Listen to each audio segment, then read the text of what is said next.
Hi, this is Taryn Grome, editor of Pharma Voice. We met with numerous inspirational thought leaders at this year's DIA annual conference as part of our Editors Take video series. I hope you enjoyed this discussion. In this episode, Taryn meets with Peter Benton, President and Chief Operating Officer, Worldwide Clinical Trials. Welcome to Chicago. Thanks, Taryn. Good to see you. Glad to be at another DIA. Thanks again for being part of our Editors Take video series. We're happy to have you back. Thank you. Appreciate being here. As always, we want to hear what you're hearing about the trends that you're seeing for the year ahead within the CRO industry.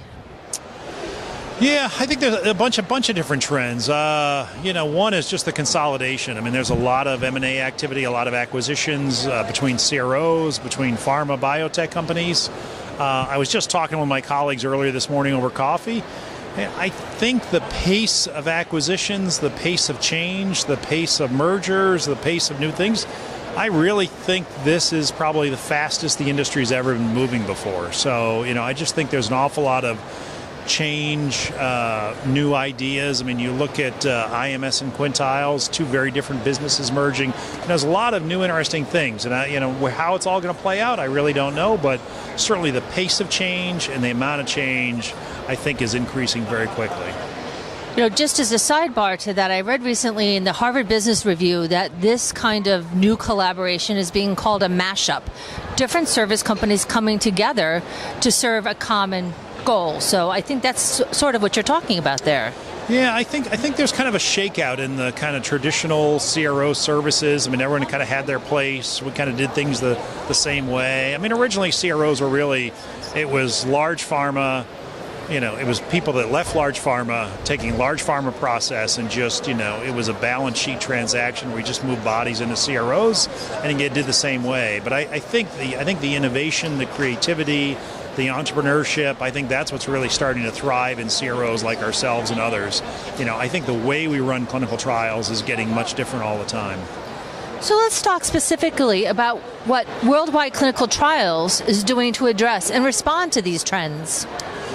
Yeah, I think, we're in the process of kind of rebranding Worldwide Clinical Trials. A lot of people still don't know who Worldwide Clinical Trials are. I thought we were probably number 12, number 13 in the CRO ranks. I think after the last round of mergers, we're probably going to be in the top 10 here very quickly. I think we're in a much different spot. We're certainly not one of the largest companies out there, but, we're 1,400 people. We're in 60 countries. We have 32 offices. We're very global.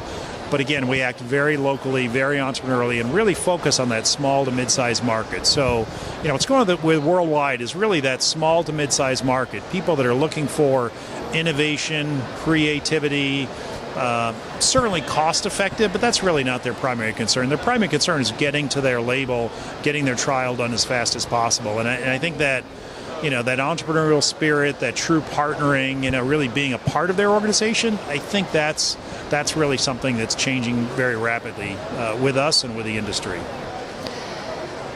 What do you see as the biggest challenge facing sponsors today as you partner with them on clinical trials, given all the factors you just identified? Yeah, I think the biggest factor all these little companies, all these companies have is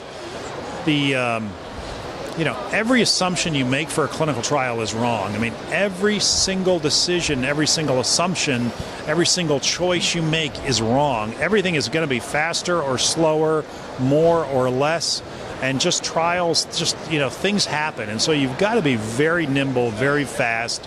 You've got to be currently assessing all the time what's going on with your trial, the exterior landscape, your sites, the relationship with the investigators, et cetera. And you've got to be, you've just really got to be on top of the trial, on top of the data, and moving very rapidly because, again, I think the world changes quickly, and you can't just assume that things are going to run the way you originally thought. You recently unveiled a new brand which refers to Worldwide Clinical Trials as the cure for the common CRO. What does this mean to your employees and customers? Yeah, no, I think the uncommon CRO, again, sounds like a medical diagnosis. And I think we look at the industry again, I think, the CRO industry borrowed practices from large companies and kind of made sure they were regulatory compliant, that we had the right procedures and SOPs and processes in place. That's all well and good, and it's necessary for the organization. But things need to be different, right? I mean, I think, people talk about, are you a vendor or are you a partner? And those are two very, very different things, right? Are you taking orders? Are you asking what the customer wants and then trying to deliver that? Or are you truly a partner, trying to take your scientific and therapeutic expertise, of which we have a lot, right? We've completed over $1 billion worth of clinical research. So we have a lot of expertise, a lot of knowledge. I think bundling that up, partnering with the customer and really figuring out how we get to market as quick as possible, I think that's a much different way of doing things. Again, in the past, people tried to get into these contractual obligations. I was just talking to a small biotech who is contractually obligated to give all their business to their CRO. Like, that's a terrible relationship, right? We don't have a single contractual forced agreement with any of our customers. We do a good job, we get work from our customers, we partner with them, we do a great job, and they come back and give us more business. Again, kind of sounds old school. My father's an old school kind of guy, but I believe that's a better model, right? I mean, do what you were supposed to do, exceed your customers' expectations, treat them really well, build very strong governance so you're communicating, literally one-to-one. I mean, all of my customers have my cell phone number, they know where to reach me, and all the rest of our team. Like, truly build a deep relationship, and I think you'll be wildly successful. And again, I think that's really taking off for Worldwide Clinical Trials, all of our employees, all of our offices across the globe. And I think it's creating a lot of success for our partners too. Let's talk about your employees. How is this translating into your workforce, and how are you using this to attract new talent to the company? Yeah, no, I think talent's a pretty important thing. So again, trying to bring folks into the organization, trying to recruit people into Worldwide. We organize all of our goals and objectives around three key constituents, and the number one is our employees, right? Our employees come first, not our customers. Our customers come second. Our employees come first, because if we do a really good job giving our employees the tools and the procedures, the processes, all the information they need to be successful, and again, not hamper them with bureaucratic processes, unleash them to kind of use their creativity, then we go focus on the customer. And again, then they are truly they're a partner with a customer. They've got lots of flexibility and leeway as to what they're going to go do to be able to adapt and adjust to customers. And again, if we take care of the employees, the customers, our shareholders, just naturally get taken care of. So again, we're growing rapidly, we're expanding very fast, but again, that's really because of the employees, and focus on the employees and making sure they have the information, the tools, and all the things they need to be successful, and also not hampering them with big bureaucratic, slow processes. So I think that's a winning formula. Well, you talked a little bit about the process piece of personnel, but we know the war on talent is ongoing. And how are you addressing that within your company through maybe some cultural additions or changes? Sure, absolutely. Yeah, no, I think the war on talent, I think, really digging into figuring out what motivates people. I don't know if I mentioned it last year, but we had added pet insurance, right? Again, we have a very large, mobile, young workforce who have pets, but they have to travel, right? So we offer pet insurance as a benefit across the organization. We're adding more and more features and benefits to our healthcare plans, everything from weight loss programs, phone a nurse, all sorts of things to make your home life easier, because your work is where you spend most of your time. So what are all the things we can do to try and make their home life environment and their work life environment more effectively?